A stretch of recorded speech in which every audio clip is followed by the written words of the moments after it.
This is Eagle Owl, and today I'll be talking about Mekhi Becton probably switching to guard. Also, Quez Watkins respond back to Gillie the Kid. And lastly, we got to talk about Isaiah Rodgers, and there's plenty that is working. But let's get straight into it. All right, so before we get straight into it, I want to excuse my rudeness from my last video. Shout out to Boston Scott, man. I forgot to mention Boston Scott. Boston Scott has officially signed with the Rams. I believe it's like a 1 year deal. And best of luck to Boston Scott. You know, he was the giant killer. I love the underdog story. Practice squad guy. Got his opportunity and made the best of it, made the most of it. I mean, Boston Scott, he was Mr. Reliable. You know, I think last year, coaching staff, he was a victim of it. You know, he didn't really get an opportunity to show what he can do. But now he go to LA, Sean McVay and those guys. They're gonna feature him. Definitely if he made the roster, he's definitely gonna be featured. And best of luck to him, man. Maybe he, find his spark there again. And again, I just feel bad for a lot of players last year. You know, that coaching staff, that blunder just ruined a lot. It ruined a lot of players, man. And again, Boston Scott, you will be missed, man. Definitely be missed by Eagles fans. All right. So it's only right for me to talk about the Gillie the Kid and Quez Watkins thing because I mentioned it on my first video.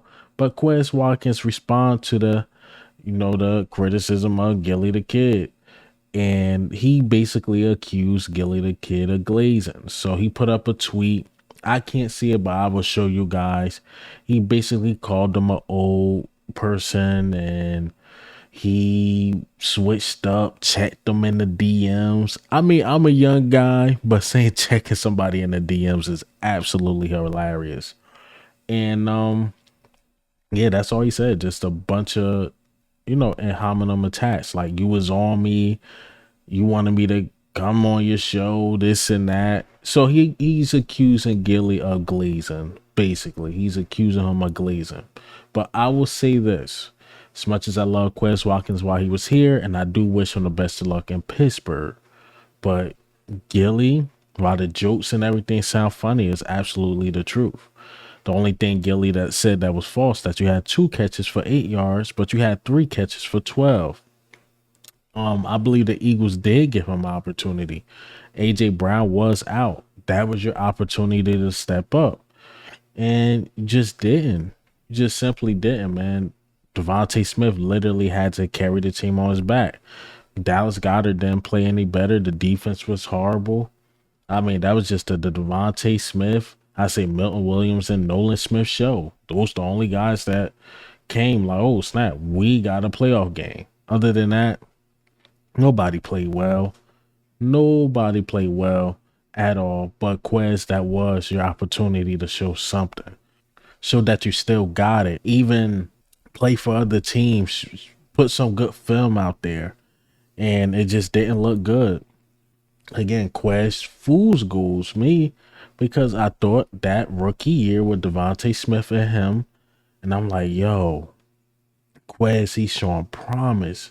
You bring in like another guy and Quez slide into that number 3 spot, he's just gonna go berserk. And it just didn't happen. It never happened. And even those times when he was given the opportunity, the Super Bowl year, I mean, it was bad. I mean, Washington had a chance to be the savior. You fumbled in the Super Bowl.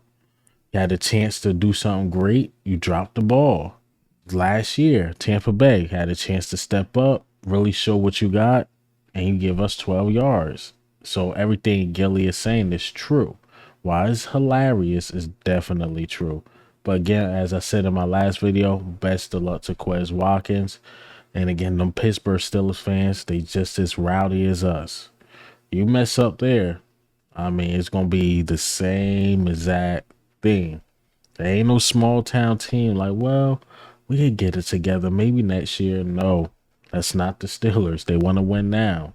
And if you showing any of that dropping and this and that, it ain't going to work in Pittsburgh either. It's not. It's not gonna work in Pittsburgh either. All right, so let's talk about Mekhi Becton, big ticket. All right, so big ticket. He was signed to the Philadelphia Eagles, as we know. He was like more of a swing tackle in New York. The numbers weren't great, but when you listen to like Jets reporters or Jets YouTubers, I even heard our guy on our side, Thomas Mott, even say it that when Big Ticket came into the league, he had the expectation of being an all pro. He even played up to that level, but the injuries hinder him. And when he came back, he was overweight, out of shape, and he just didn't look good. He still had moments, but he didn't look good.